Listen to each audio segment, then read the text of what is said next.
नमस्कार। Welcome to देश विदेश वार्ता। मैं हूं संजीव कुमार। नाउ ये जो वीडियो आपके सामने आज के समय, वाओ दैट्स सैन, ये वीडियो है कतर की। जी हां, कतर समेत UAE, Bahrain, Kuwait, middle east के कई देशों पर ईरान के मिसाइल्स आज के समय बरस रहे हैं। ये आपके सामने एक और वीडियो है। ये बहरीन में एक यूएस का एक नेवल बेस है।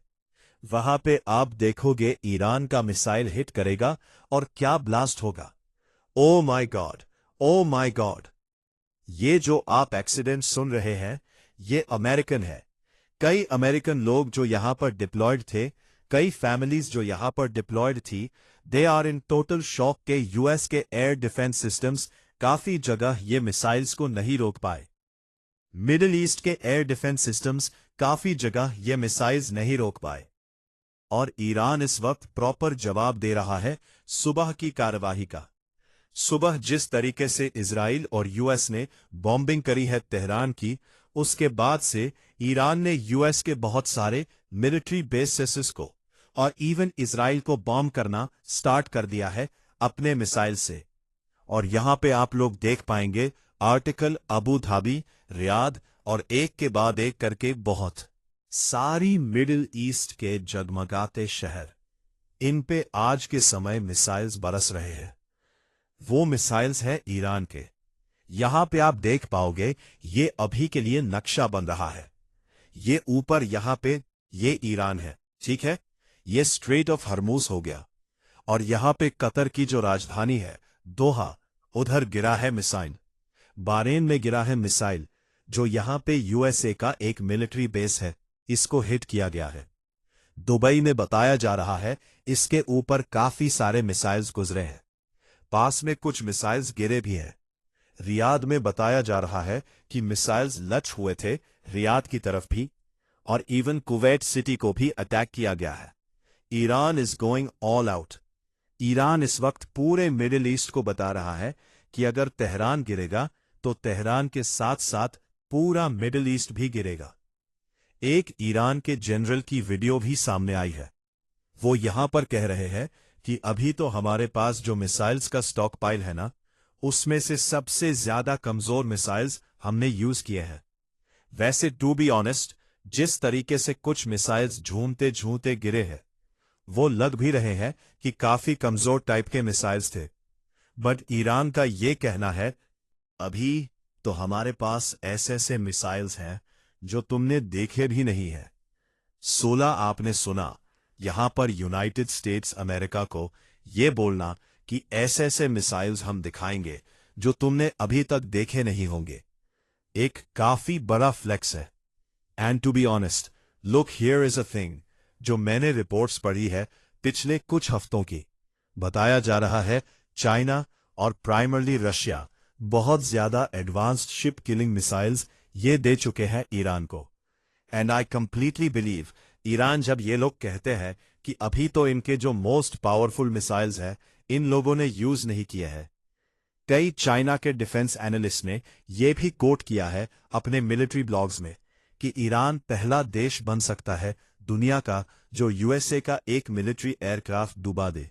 जी हां, चाइना के लोगों को इतना भरोसा है अपने मिसाइल्स पर, और ये लोग अगेन क्लेम कर रहे हैं कि अगर ईरान ने वो उस टाइप के मिसाइल्स यूज करने स्टार्ट कर दिए जो यूएसए की वॉरशिप्स को दबा देंगे, फिर आप ऐसे दृश्य देखेंगे जो आज से पहले कहीं देखे नहीं है।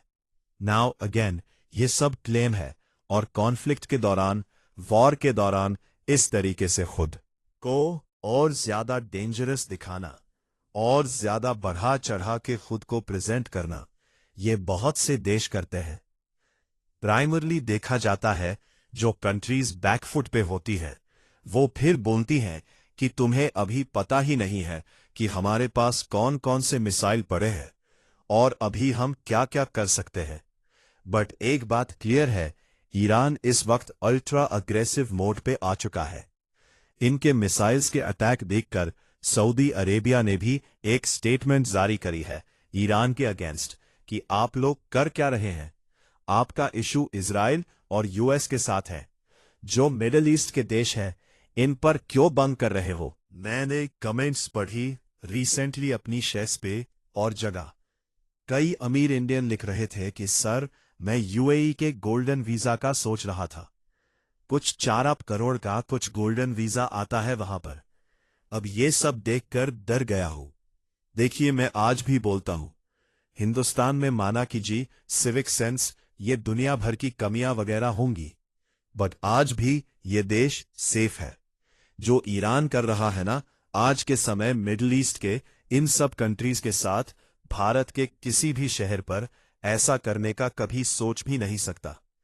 कोई भी देश सोचेगा भी तो हमारा एयर डिफेंस सिस्टम इतना स्ट्रांग है कि हम उसको शूट डाउन कर देंगे। बहुत ज्यादा कम देश है दुनिया में जहां पे आपको इस लेवल की एक सेंस ऑफ सिक्योरिटी मिलती है जो भारत देश में मिलती है। और यहां पे आप देख पाओगे ये किंगडम ऑफ सऊदी अरेबिया की तरफ से स्टेटमेंट है। The kingdom of Saudi Arabia condemns and denounces in strongest terms the blatant and Iranian aggression।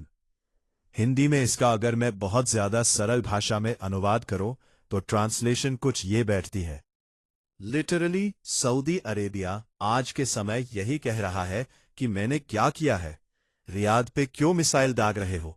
यहां पर आप देख पाओगे जिस तरीके से ईरान के अग्रेशन ने वायलेट करी है sovereignty of UAE, kingdom of Bahrain, state of Qatar, state of Kuwait और द किंगडम ऑफ जॉर्डन।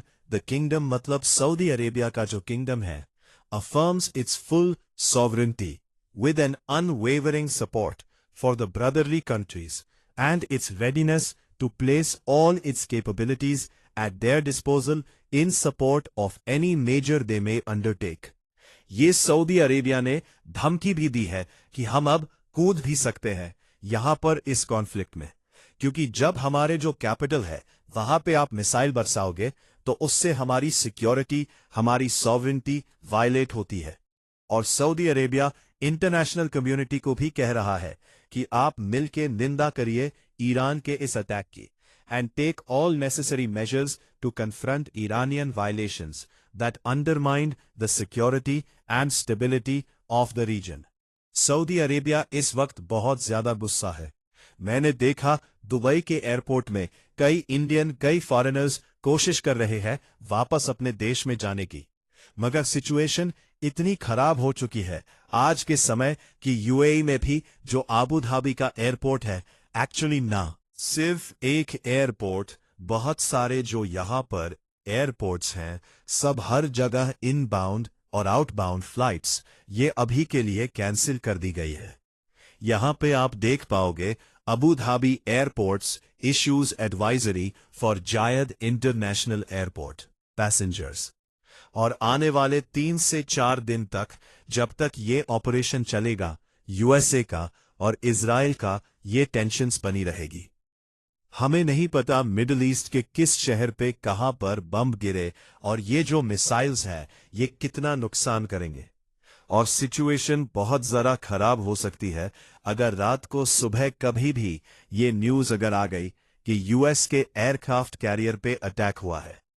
इसके बारे में फॉर्मर सीआईए के जो एजेंट है जॉन कैरियाको, इन्होंने भी एक बहुत ही इंपॉर्टेंट स्टेटमेंट दी है कि हमने इतिहास में बहुत बार देखा है कि बैलिस्टिक मिसाइल्स जब एक बार हाइपरसोनिक स्पीड से गिर रहे होते हैं तब उनको रोक पाना बहुत ही मुश्किल होता है। स्पेशली एक एयरक्राफ्ट कैरियर को बचाना बहुत ज्यादा ट्रिकी हो जाएगा उस वक्त। और अगर यूएसए का एयरक्राफ्ट कैरियर डूब गया या उसको डैमेज भी हो गया तो इमीडिएटली ये आप मान लीजिए this will be the beginning of world war 3। There is no clear defense against hypersonic missile. Iranian have them. They purchase them from the Chinese. They also purchase them from the Russian Defend Agar Super. मुझे यहाँ पे वैसे एक बात बोलनी पड़ेगी। Iranians को जो ये मिसाइल्स है ये परचेस केस में मिले हैं from Chinese and Russians, या फिर दोनों कंट्रीज ने बस दे दिए हैं ये मिसाइल्स Iranians को। ये बात क्लियर नहीं है अभी। खैर ये बस मैं ऐड करना चाहता था। But now you can pretty much see कि ईरान के पास हाइपरसोनिक स्पीड वाले मिसाइल्स आज के समय रशियन मेड और चाइनीज मेड ऐसे मिसाइल्स हैं और ये फॉर्मर CIA ऑफिसर्स ये बात कह रहे हैं. We all study the Gulf of Tonkin, we all study 91, we all study harbor. If the Iranian actually do sink aircraft carrier, you are right, it's World War III. Because the Israeli jump in tightly, they are itching to use nuclear weapons.